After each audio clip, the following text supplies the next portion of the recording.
יכול להתחיל? מעשה במגיד מקוז'ניץ, הרבי מקוז'ניץ. יום אחד בא אליו יהודי ואומר, אני רוצה לחתן את ביתי, אבל אין לי מספיק כסף. כי החתנים רוצים דירה, רוצים סידור, ואין בידי כדי לקנות את הדירה. היא כלילת יופי, היא כלילת נוי, אבל אין בידי להשיג את האמצעים. וכמה יש לך, שואל אותו הרבי? 100 רובל. ולכמה אתה זקוק? לפחות ל-700, 800 רובל, אחרת אין בידי כדי להשיג. אומר לו הרבי, גם קופתי ריקה, אבל אתן לך עצה או ברכה. והעצה היא העסקה הראשונה שתבוא לידך. אבא, תדבר בשקט. מיוט.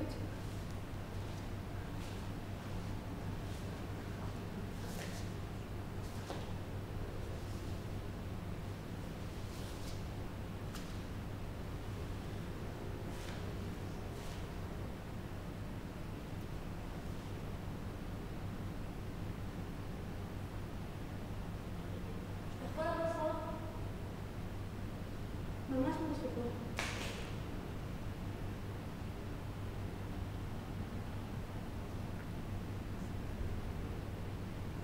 וגם בקול? גם קופתי ריקה, אומר הרב, אבל תן לך עצה וברכה, והעצה היא העסקה הראשונה שתבוא לידך, לא חשוב מה היא תהיה, והברכה שלי כבר תלווה אותך. הוא יוצא לשוק, הוא מחפש איזה פרקמטיה, איזה מסחר, איזה ביזנס, לא עולה בידיו שום דבר, הוא בא מהלך לחיים אל האכסניה שהוא שכר. הוא רואה בצד יושבים 4 יהלומנים יהודיים, מגלגלים, אלפים של רוולים, עוברים מיד ליד, זהב, כסף ואבנים טובות.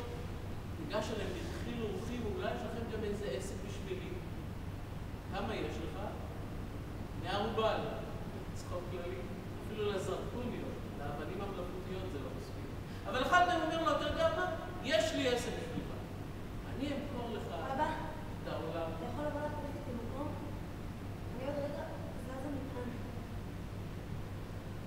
אני אמכור לך את העולם הבא שלי. תן לי את 100 רובל שלך, אני מוכר לך את העולם הבא שלי. העולם הבא שלו, מה יכול לעזור לי כדי להכניס את ביתי לחובה?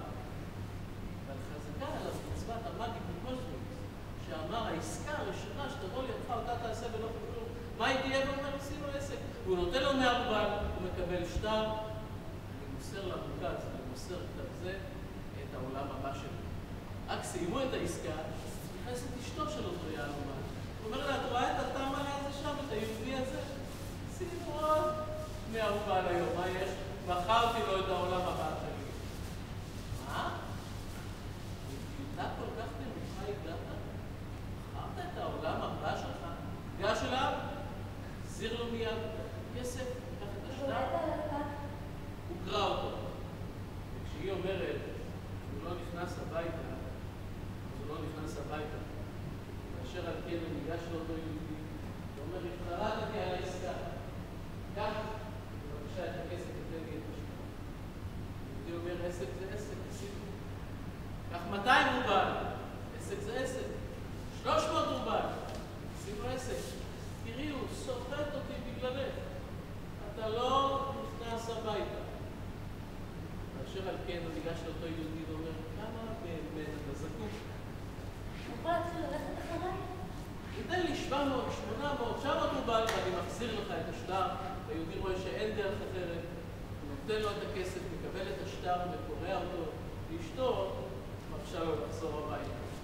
אבל כל כך התרשמה מהעצה והברכה שהוא קיבל, אמרה לו, גם אני רוצה ללכת אל הרבי הזה. והוא אומר, אין שום בעיה, תיסעי לקוז'ניץ, תיכנסי על המגיד, תתברכי, מיוסד, ברכת אצל הרבי. אבל לפני שהיא יוצאת, מסתובבת ושואלת, רבי, העולם הבא של בעלי באמת שווה 1,000 רובל.